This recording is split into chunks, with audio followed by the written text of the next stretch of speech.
नमस्कार, प्रणाम। हम खुशबू मिश्रा आप सबके बीच में बहुत ही प्यारा फिर से एगो बेटी विवाह गीत प्रस्तुत कर रहल बानी।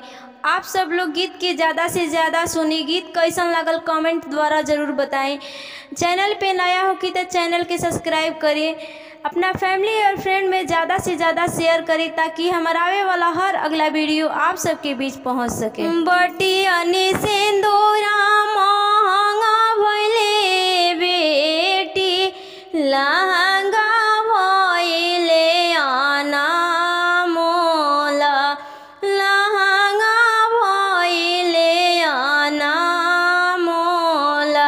आरे कचुट के सिंदूरा करनवे बेटी, छूटेला नग्र तोहार, छूटेला नग्र तोहार।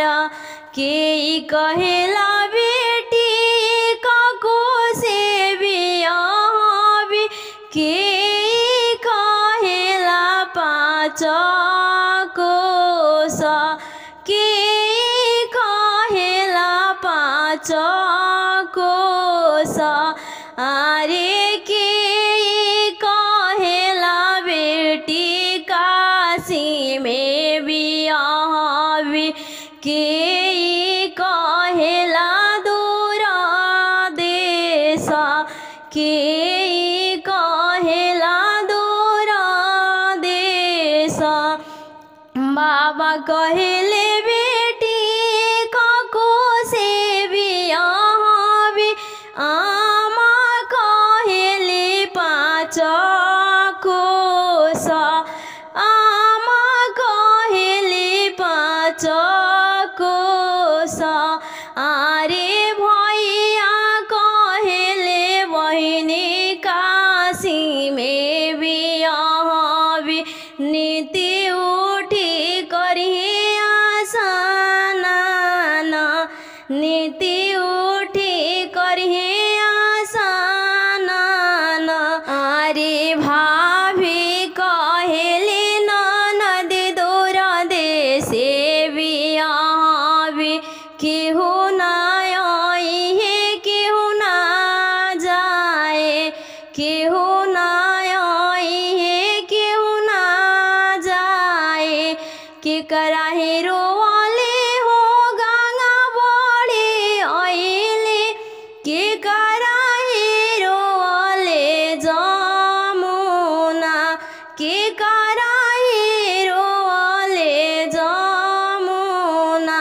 आरे के कराहे रोवाले चरण धोती भिजेला, के कारण नौन लोरा, के कारण नौन लोरा।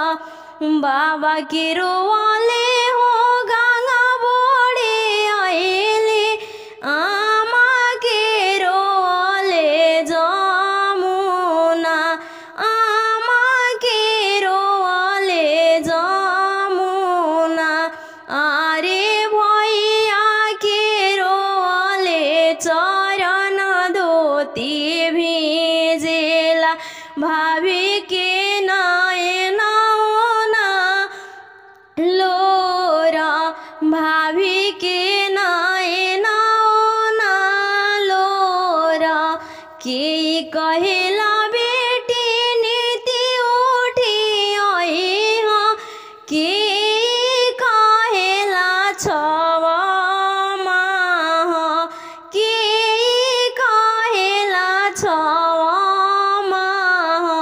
आरे के कहेला बेटी काज परो जान, के कहेला कवन काम, के कहेला कवन काम।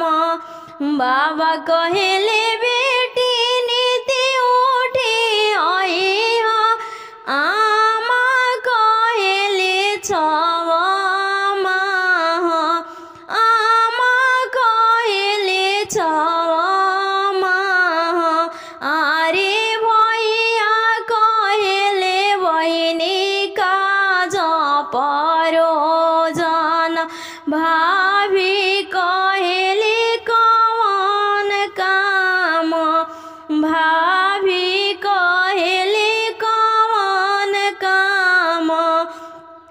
किया तोहर भाभी हो नूना तेला छे कानी किया कोठिला लवनी पेहाना किया कोठिला लवनी पेहाना आरे किया तोहरो भाभी रसोईया झाँकी आईनी काहे कहेलो कवन काम काहे कहेलो कवन काम नहीं मोरे नाना